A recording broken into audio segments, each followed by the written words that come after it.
If I said the Warriors will win the NBA Finals, is that ridiculous? Okay, so look, let me couch this. I do think it's ridiculous.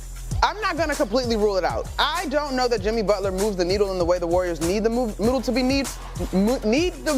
be moved. Easy However, for you to say. One thing I will say is I trust Stephen Curry. And I think the urgency of this moment currently with the Warriors, if something spectacular and historic happened, I'd be fascinated. But right now in the net, they're not really impressive. It's 0.3. Their last championship run, they were plus 5.5. Okay, how about SGA? MVP, is that ridiculous? No, it is not. This is probably going to be facts. I mean, come on, y'all. 32.5 points, 5.5 rebounds, 6.1 assists on 52% from the field. Not to mention, I just brought up the net when it came to the Warriors. Those guys are practically 13 points in the net. Like, they're the highest net rated team. Like, the differential is crazy. They have been able to be tremendously successful, and it is largely because of the play of this guy. His efficiency, to me, in terms of what he does, is the thing that really jumps off the track at his size. Okay, Monica, how about the Mavs trade for AD? Is that already a disaster? Is that Lewis ridiculous? I'm going to go. You said that with emotion. I know this is a little too personal for you, VP. I'm going to go with this one being ridiculous because hold on, man. I continue to say I am not one who jumps up and down in the first year of teams bringing stars together, especially with less than 30 games to go.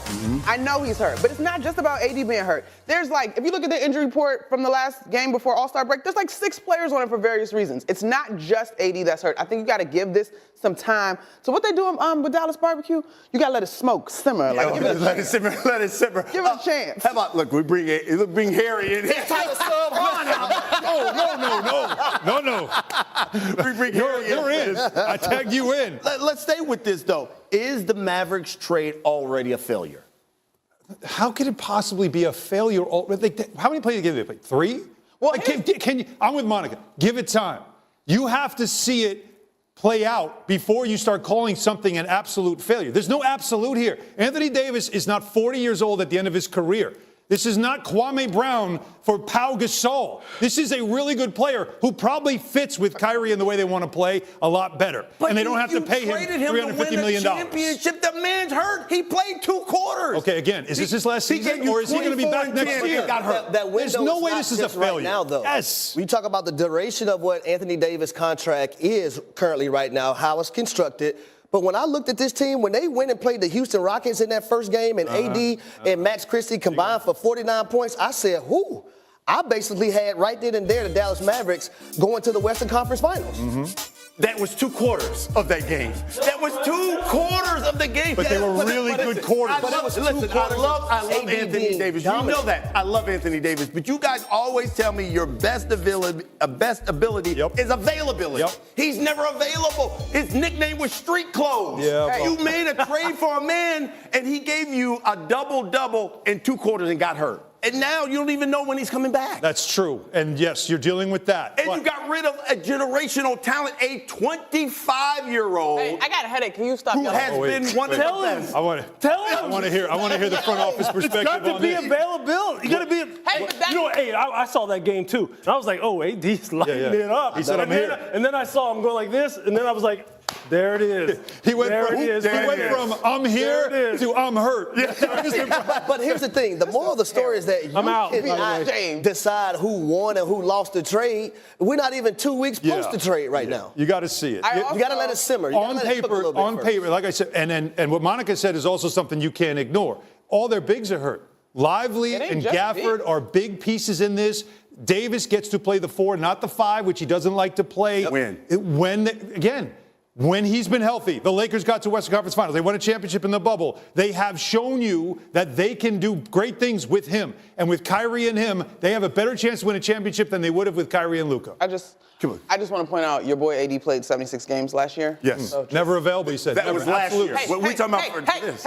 Trades are based on future, right? Like I'm just saying, he's been available. He's growing in that category. You sweat. Somebody get I'm just saying, AD has averaged 61 games a year in his career. Luka basically 70. Right. He played. This is abnormal for Luka to be out this long with that calf. But is that a trend? starting to become a concern. That's what the Mavericks felt. But it's been only the first year. How can you say a trend? You want to get ahead of a trend like that because $350 million is a lot of money to pay a guy who's trending in the wrong direction. You don't get healthier as you get older Exactly. either. I'm just saying. Usa. Just let you know. Davis has shown You don't get healthier as you get older. Just so you know, as you get older, you get hurt more. Get out of here. exactly what There's two ways to go, the easy way or the hard way. This is the one- And the I easy would say way this would have for been to the give him the Mavs. money and then let it just happen. Kyrie Irving, just hold the fort down right now. I was going there too. Don't be knocked out of the play-in situation. Hold the fort down. Klay Thompson, Spencer Dinwiddie, so you can get to the playoffs when guys are back healthy. Everybody settle down. This is going to be all right. By the way, can I get some powder? Coming up, the Can I get a towel? decision. Can I get a- Monica McNabb. Celtics will flip that switch and win the East, believe it or not. So, I believe the first part of this one. I don't believe necessarily the latter part. I'm not sure that they're tripping over chasing down that number 1 seed, but I do think that there's an uptick coming as they prepare for the postseason. I mean, this is the experience of this group.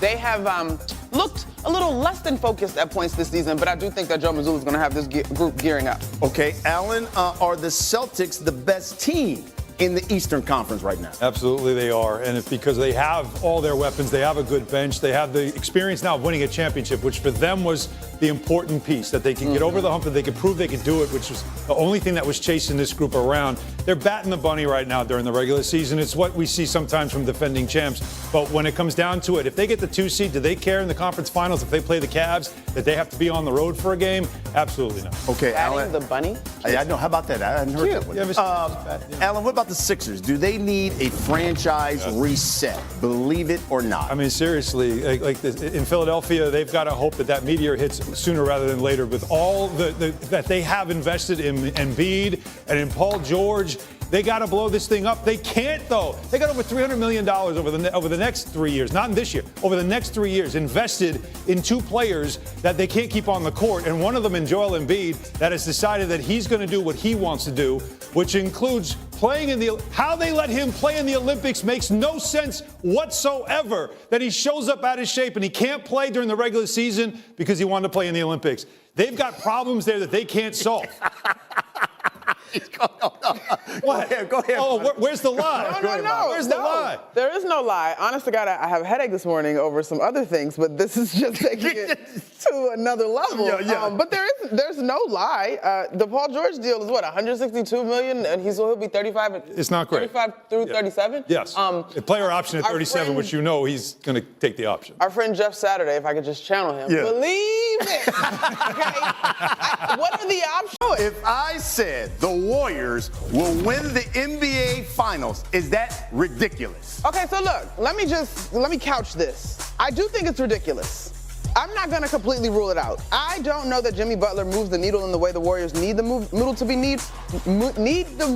be moved. Easy However, for you to say. One thing I will say is I trust Stephen Curry. And I think the urgency of this moment currently with the Warriors, if something spectacular and historic happened, I'd be fascinated. But right now in the net, they're not really impressive. It's 0.3. Their last championship run, they were plus 5.5. Okay, how about SGA? MVP, is that ridiculous? No, it is not. This is probably going to be facts. I mean, come on, y'all. 32.5 points, 5.5 rebounds, 6.1 assists on 52% from the field. Not to mention, I just brought up the net when it came to the Warriors. Those guys are practically 13 points in the net. Like, they're the highest net rated team. Like, they're